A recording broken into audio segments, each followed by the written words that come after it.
Thank you for listening to the Matt's Movie Reviews podcast, available on Podbean, Apple Podcasts, Spotify, Google Podcasts, Amazon Music, and Stitcher.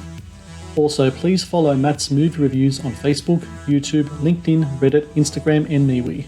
And of course, be sure to visit mattsmoviereviews.net for the latest reviews, top 10 lists, and more. Now, on to the show.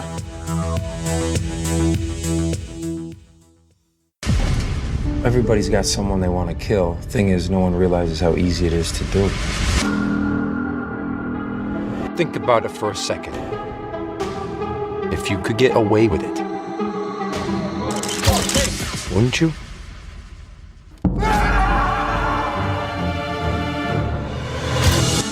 Georgie, this is Joe. Joe, this is George. Brother and sister, I'm assuming? Wicked stepmother. I'm married to his dad. You guys aren't close, I take it. I wouldn't say that exactly. Everyone knows that we can't get his money. What are we supposed to do, get jobs? He pays for nothing, and we are destitute. I want him dead! You want me to kill him for you? You're, what, an assassin? Assassin's a loaded word. I'm a hitman.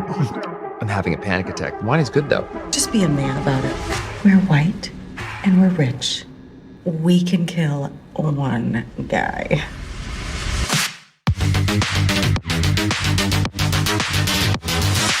The Brentwood property shall go to my daughter. What daughter? The money should only go to the real family. Now I have to kill this girl? My sister, who I've never even met? It takes practice, man. Believe me. You're a natural. You think so? This is a beautiful home. Really is so beautiful here.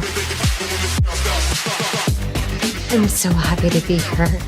It's beautiful. Isn't it nice? Aren't you jealous? There's a lot to sort through, so. Because there's so much money.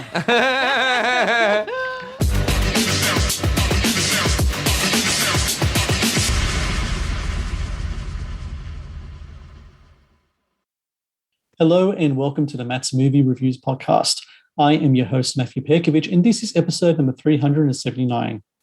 Releasing October 22nd in theaters and video on demand is The Estate, a dark comedy that stars Chris Baker as the spoiled son of a billionaire patriarch who, along with his wicked stepmother and their boy toy hitman, plans to kill his father and scoop up the inheritance.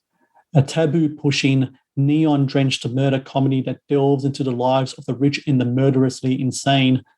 The Estate also marks the directorial feature film debut of James Kapner, who I'm glad to say joins me now on the podcast, along with writer and actor Chris Baker.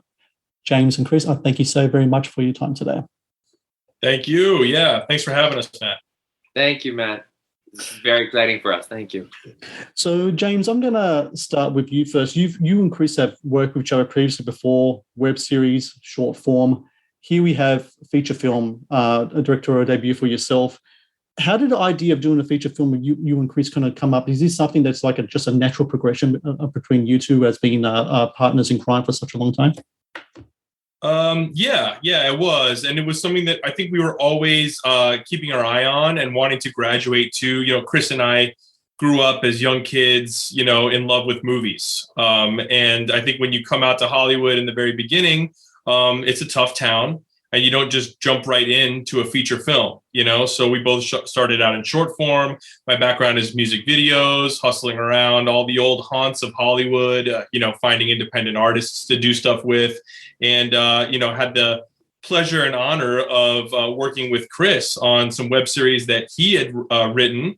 And we hit it off like gangbusters and, you know, had a great time doing it, had a natural chemistry, really liked making the stuff and people seemed to like it as well. So, you know, it only made sense the more and more we did that we would eventually make a feature film, and credit to Chris for writing something really, really phenomenal, you know, just from the first draft of the script, that, you know, I knew I had to make this with Chris, and my producing partner, business partner, Adam Michalko, who's the producer on the film, you know, thought the same thing. You know, we called each other like the next day after Chris sent us the draft. And so it's something that was always circulating, you know, in our minds. And, we managed to pull it together and get it done like a bunch of crazy young Hollywood guys. Yeah. Chris, I read that this script, a lot of it has to do with your love for 90s movies like Wild Things, Basic Instinct, etc. How does those movies really kind of frame you as a screenwriter and as an actor? Or is it about those films that really speak to you, and especially in regards to this film? Thank you for the question. To be honest, they didn't just shape me as a writer.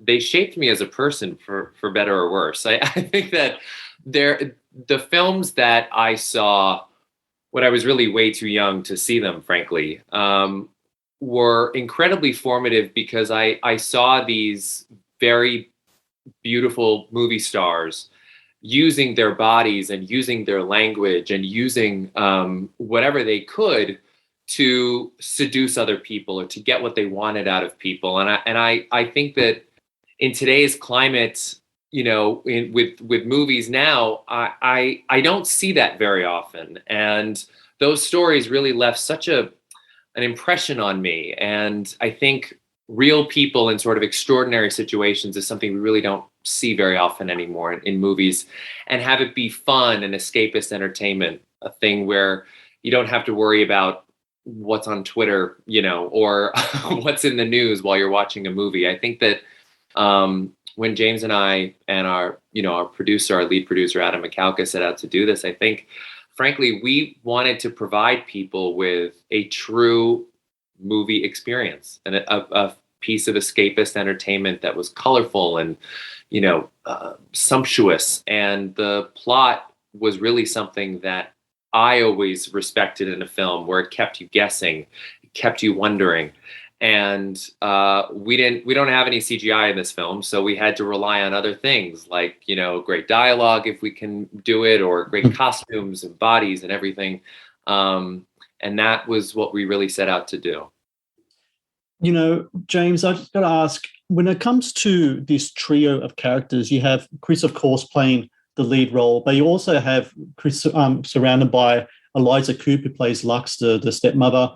Greg Finley plays Joe. I've seen him in previous films as well. When you have these trio of actors working together, you as a director, how great is it to have those three actors working? Because on screen, I can definitely see a camaraderie between the three, even though at times these characters do very much, have the most wicked of intentions for one another.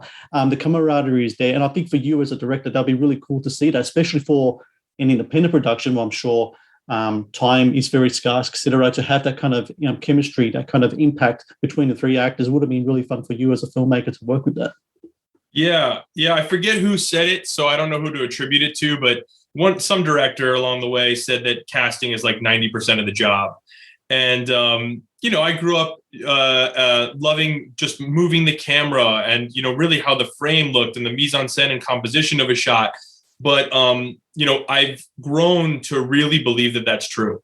90% of my job is casting it, appropriately, and we're halfway out the gate if we just get the right people on board in front of the camera. And we had the luck of just getting Chris baked into the cake. He was our first hire in front of the camera, which was nice. But package deal, yeah. We and also credit to Donna Morong, our casting director, is a legend. Chris had worked with her previously in one of her acting classes. And, we saw a bunch of people for Lux and Eliza's role, and a bunch of people for Joe, Greg's role. And, when we came across Eliza and Greg, we didn't have to look any further. That was it, and because we'd seen so many people and knew kind of intuitively at that point what worked and what didn't and what was right and what was wrong. And the great thing is, Chris and Eliza obviously have a ton of screen time together. So they have a natural chemistry that feels very lived in, which is, essential for their dynamic, the characters' relationship. But Greg has a completely different energy than the two of them.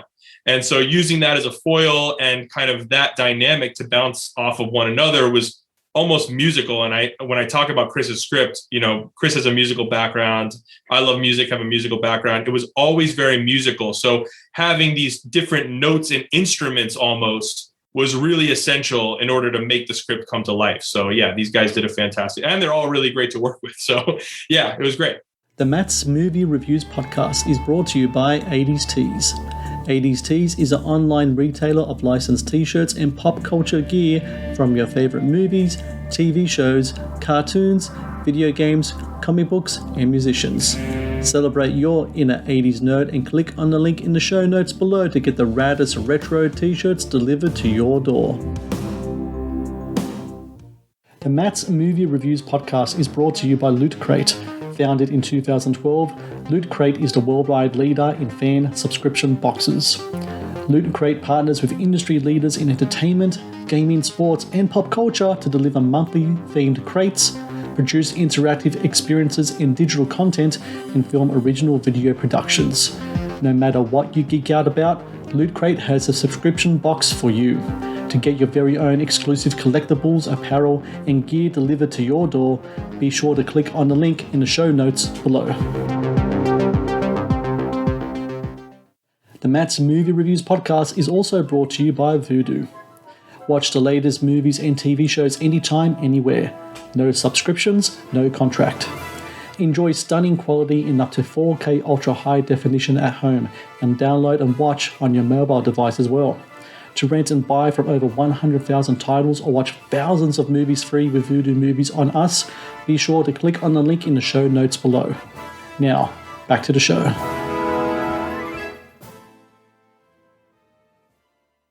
You know, Chris, Eliza has an opening line in this movie, which I think is like one of those opening lines where you kind of watch it and you go, okay, I know the tone of the movie, I know the tone of these characters, I know what I'm getting. What's really cool about that line as well is that it speaks to this movie. Like, as I said in my intro, it pushes taboos. It pushes certain kind of shock value things, not to the point where shock takes over the content of the characters in the story, mind you, but it just sets a tone.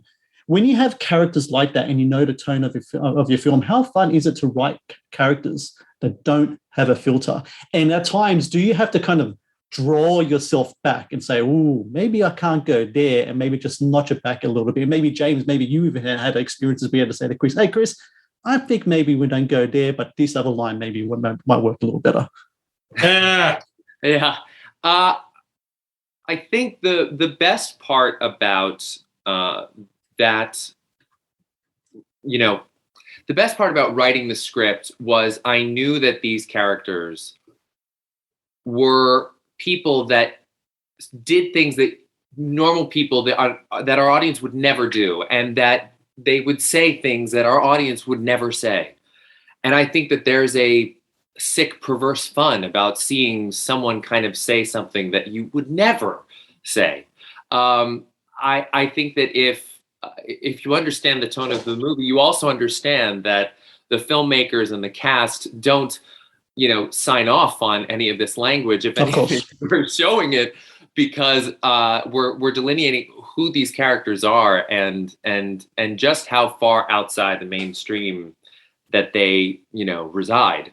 I wanted to show what people in this particular upper echelon could be like and what that world could look like to them if all they cared about was not just being rich, but being even richer, and what an ethos of more in all aspects, in money, in sex, in killing, in everything, because they have a hole in their heart. So I think that I never wanted to stop myself, because I think if I was stopping myself, it was as if it was myself. Right. And I think that there's a very, very clear line, between. So this last question I have for both of you, I'll ask James first. This movie, The Estate, it's 2 years of work from both of you. And I know I'm talking to a lot of independent filmmakers that it takes a lot of work, a lot of struggle. But in the end, you got it through. It's coming out October 22nd for everyone to watch. James, I heard Chris say in an interview that when you work together, both of you two, you make each other better. You kind of riff off on each other. So, James, after working on this film for 2 years with Chris, after all this other time working on other projects too, you as a filmmaker, what does this partnership do for you as a filmmaker after you've made your feature film and also been making it with a collaborative partner such as Chris, who really makes you rise further to the challenge of doing material like this? It's a great question. Well, I learned a lot from making the film, I think, as all independent filmmakers do, on their first feature, and graduating to a longer form of storytelling. So I think Chris and I both learned a lot, working on a much bigger canvas for the estate. But with specific reference to working with Chris, I think Chris has made me a much more gifted and communicative director, because we have such a level of trust with one another. And a lot of times, if you're working with, it doesn't matter, I work in branded content a lot. If you're working with a celebrity or working with, an actor that you don't have as much familiarity with, there's not a shorthand. But the shorthand, is a way in which to grow. You know what I mean? So like the more Chris and I had worked together, the more kind of exploration we could do, the more kind of stuff that we could try. And like Chris just said in his last answer, like nothing was off the table in this movie, which was such a gift, and it was so liberating. And we hope that audiences feel that kind of rush from this movie too, because it is not a conservative film, in any way. So, it was just really fun working with a great friend, someone who I admire on a personal level, and obviously as a performer and a gifted and talented writer and storyteller. So yeah, it meant everything, man. I mean, this is you talk to a lot of first time feature directors and independent filmmakers. Like not a lot of people get to do this. So yeah. I think Chris and I are both incredibly grateful for this opportunity to make something fantastic, and hope we did a great job, and always excited to have people like it like we do. So for everyone out there listening, The Estate, releasing October 22nd, theaters and video on demand in the States. Sorry, Chris, I think I took the time for your answer there. Oh, no. Oh, James is my brother. I love him so much. I would do anything for him. This is the best experience of my entire life. I would do anything for him. Yeah, absolutely. That's all I was going to say. And hopefully future collaborations to continue as well between you two? Absolutely. And so everyone out there listening, October 22nd in theaters and video on demand in the US, The Estate. I really highly recommend people check this film out. It looks terrific. The writing's terrific. The performance is terrific as well. And look, I'm very excited to talk to both of you, Chris and James. Great work here. Thank you very much for your time today. And hopefully with those future collaborations, we can talk again, because I think, as the great Bogart once said, I think it's the beginning of a beautiful friendship between you two. So, of course, continuing, of course. But yeah, it's great work here, and I can't wait to see what else you guys do in the film role. We appreciate this so much. You don't even know. Thank you so much. Thank you. Thank you, man. Thank you for watching the Matt's Movie Reviews channel. Please subscribe for more reviews, podcast interviews, and exclusive content.